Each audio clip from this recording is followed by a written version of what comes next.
Good evening. I never thought in all of my life that I would ever see or have a ghostly encounter. I thought ghosts were merely the children that ran up and down the streets trolling for treats. But then a year ago, I came to the Casements. I had a meeting here. We were looking over the facilities because that was going to be the first time we told stories here. Well, on the way home, I live in Palatka, which is about an hour north of here. I was driving along and I saw buried in the vines next to the road a little sign that said cemetery. I like cemeteries. Is that weird? Well, not really. I like the statuary, the crosses with the flowers, the Celtic crosses with the circles, the little angels by the babies. And when I finally found this cemetery, it had been about a mile down a dirt road, I got out and was wandering around with my phone taking pictures. That sounds strange, doesn't it? But over in one corner, I could see a white figure. And not wanting to be intrusive, I kind of looked out of the corner of my eye and watched a young woman holding a bundle. I thought initially it was rags, but the way she treated it and cradled that bundle, I knew it was a baby. And I worked my way a little closer because I was curious. And she looked up at me and dissolved into smoke that floated away on the wind. Oh, what happened? I got my camera out and I took a picture of the headstone. And it said, "Here is Mary, quote, Miss May Whitfield Jordan, wife of Aloysius Jordan, mother of James Alexander Jordan, buried here with her." And the date underneath was 1918. A pandemic had hit that year too. I was curious. And so I went over to the little chapel that was there, and the only thing I could find, there was a little sign with a phone number on for appointments. So I took a picture, and I went home. I got out my little computer, and I searched in Volusia County, and then I searched in Flagler, because I wasn't quite sure where I was. And then I searched in Putnam County, too.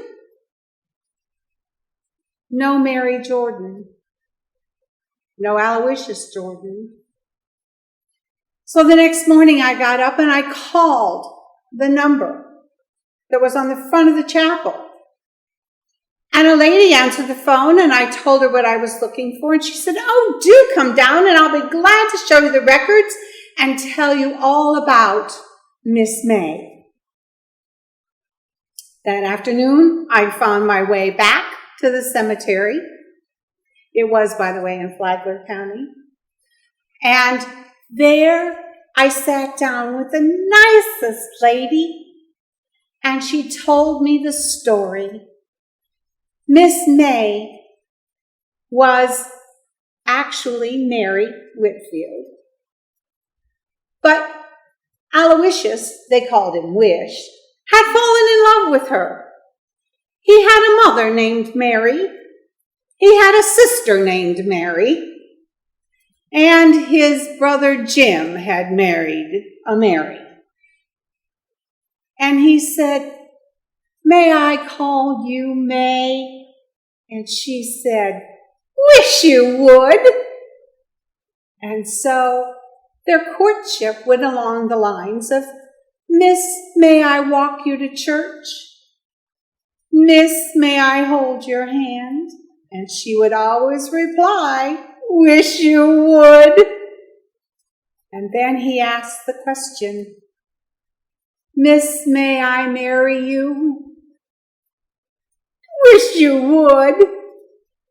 The banns were read, and they were married. It was a fall wedding.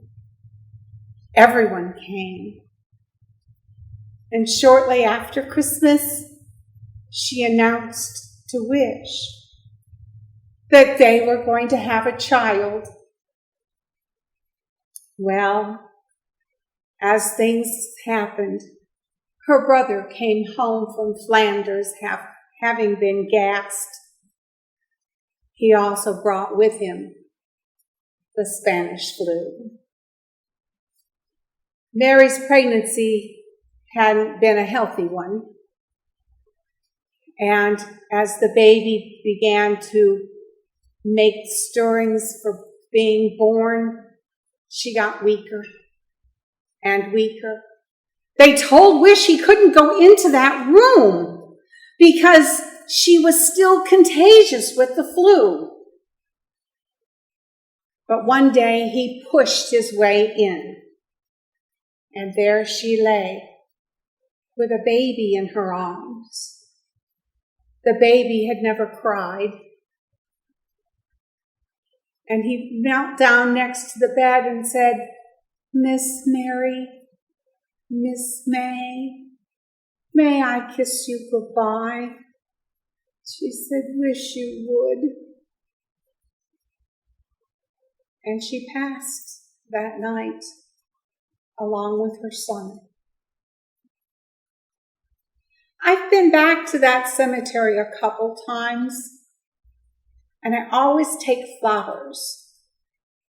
And on my way to the Casements this evening, I took the last blooms from my garden, and I took them to that headstone. And I laid them there, and I said, Miss, may I tell your story? And I know that on the whisper of the wind I heard, wish you would.